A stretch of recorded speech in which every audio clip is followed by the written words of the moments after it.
السلام عليكم ورحمة الله. اللهم صل على سيدنا محمد وعلى آله وصحبه وسلم. تعالوا أقول لكم الفطار القمر ده هنعمله إزاي، ممكن في أقل كمان من ساعتين. أيوة، في أقل من ساعتين. إحنا عارفين وقت رمضان بيجري بسرعة يا بنات، وأنت لو قمت الساعة 4 كمان كده عملتي الفطار بتاعك هتخلصي إن شاء الله قبل الساعة 6. هنشوف بس التريكات كده، وهنشوف هنعمل إيه مع بعض. صدقيني مش هياخد منك الساعتين دولت كمان. تنسوش اللايك والاشتراك في قناتي، وتعالوا ندخل على الوصفة بتاعتنا.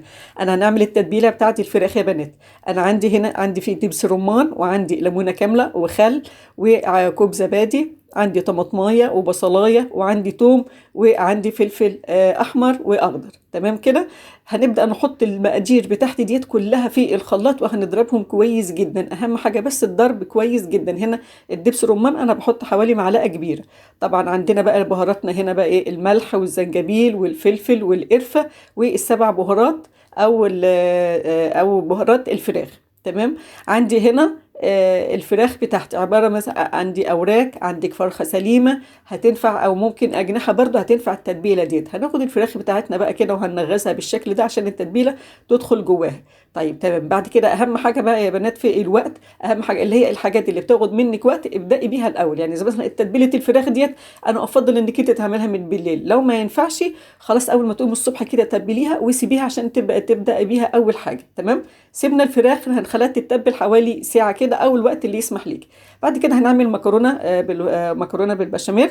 حطيت أنا كيس مكرونة وهسيبه يستوي برضه على راحته. أنا هعمل إيه تاني؟ هعمل كفتة.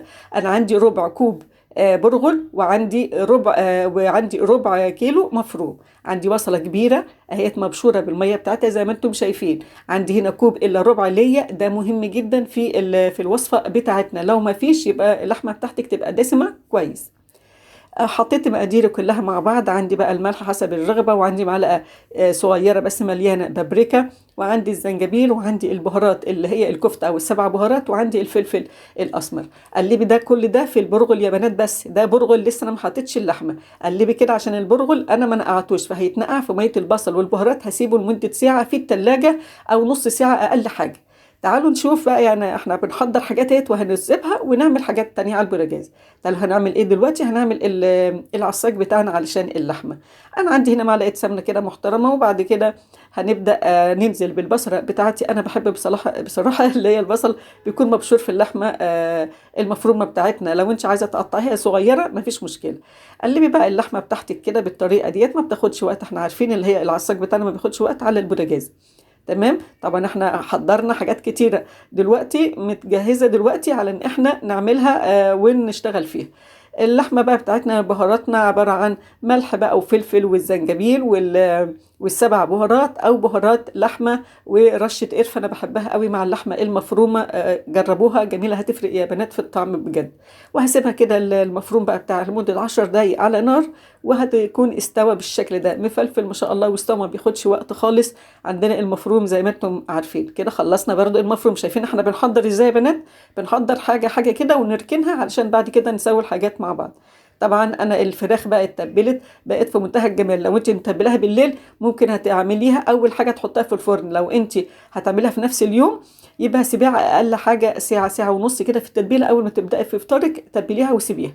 هحط بقى اللي هي التتبيله بقى كده كلها، وهسيب بس هشيلها من على وش اللي هي الجلد عشان ما يتحرقش، وهسيبها على حراره 200 في الرف الابسط، وهسيبها تعيش مع نفسها. انا مش هغطيها يا بنات علشان انا عايزاها مشويه تبقى ناشفه شويه كده، لكن اللحمه والله بتبقى طريه جدا. دي الطريقه على طول انا بعملها. تعالوا بقى نسيب الفراخ في الفرن ونعمل ايه البشاميل بالمره. نخلص من المكرونه. البشاميل بقى كوبايه دقيق عشان هعمل صينيه كبيره. كوبايه دقيق مع السمنه او زيت اللي هتستخدميه. لتر ونص حليب على حسب برضو الدقيق، ممكن بياخد منك سائل اكتر. ده بيبقى الموضوع ده حسب يعني الدقيق اللي عندك. تمام. زودي شويه، او لو حبيتي تزودي حليب وميه مفيش مشكله. ساعات انا برضو بعمل كده. قلبي قلبي قلبي كويس جدا لغايه القوام ما يصبح بالشكل ده. اهم حاجه بس القوام يبقى لا تقيل ولا خفيف. ظبطي الملح بتاعك بالطريقه ديت وقلبيها تقليبه. وبعد كده معلقه كبيره موتزاريلا كده بتفرق في الطعم. صدقوني يا بنات مع البشاميل اللي بيبقى جميل جدا. واديها برضو تقليبه هتعمل وياكي مطه كده حلوه، وتدي طعم يعني ونكهه حلوه للبشاميل بتاعنا. كده برضو خلصنا من البشاميل. شايفين احنا بسرعه بسرعه خلصنا الفطار بتاعنا ازاي.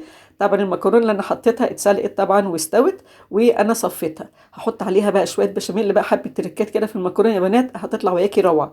هحط عليها كلها كيس المكرونه اهوت، حطيت عليه حوالي شويه بشاميل كده، يعني حوالي ربع كوبايه بشاميل، وهقلبهم كويس جدا فيها. وبعد كده هنزل برضو بمعلقتين لحمه اللي هي المتعصجه بتاعتها.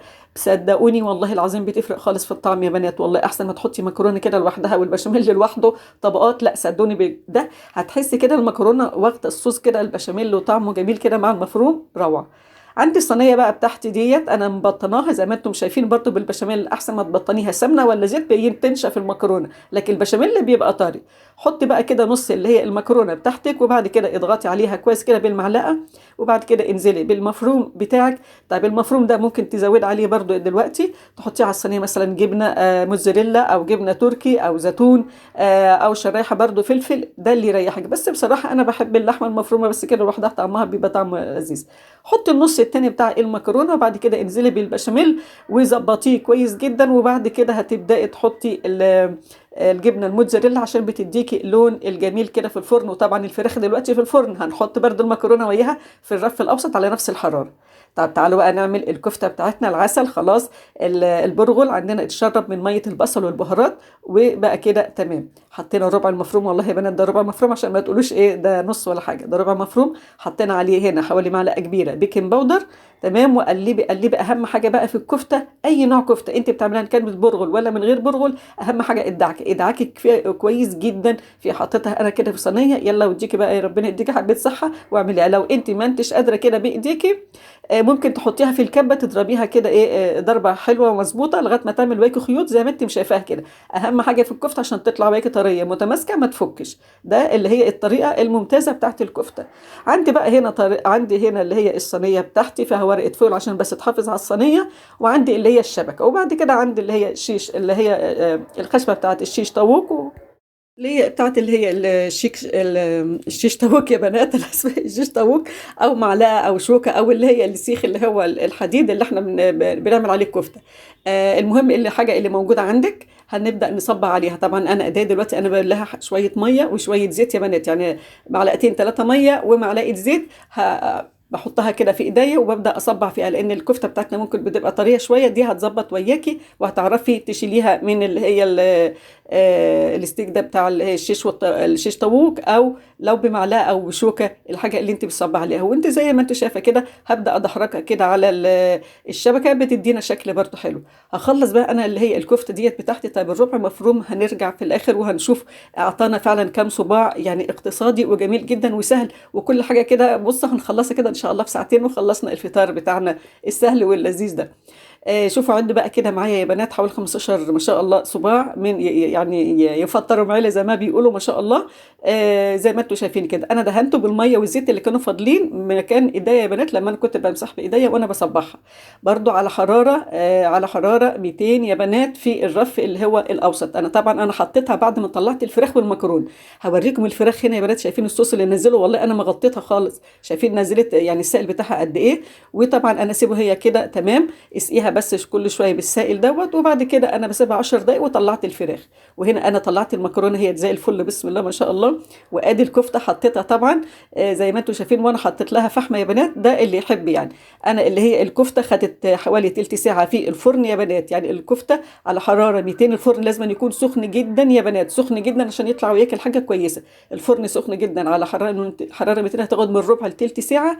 شايفين بقى اللي هي العلامات ديت اللي هي بتاعه الشبكه يا بنات قد ايه مستويه، قد ايه طعمها فظيع، قد ايه طريه بجد، يعني كفته يعني 100%.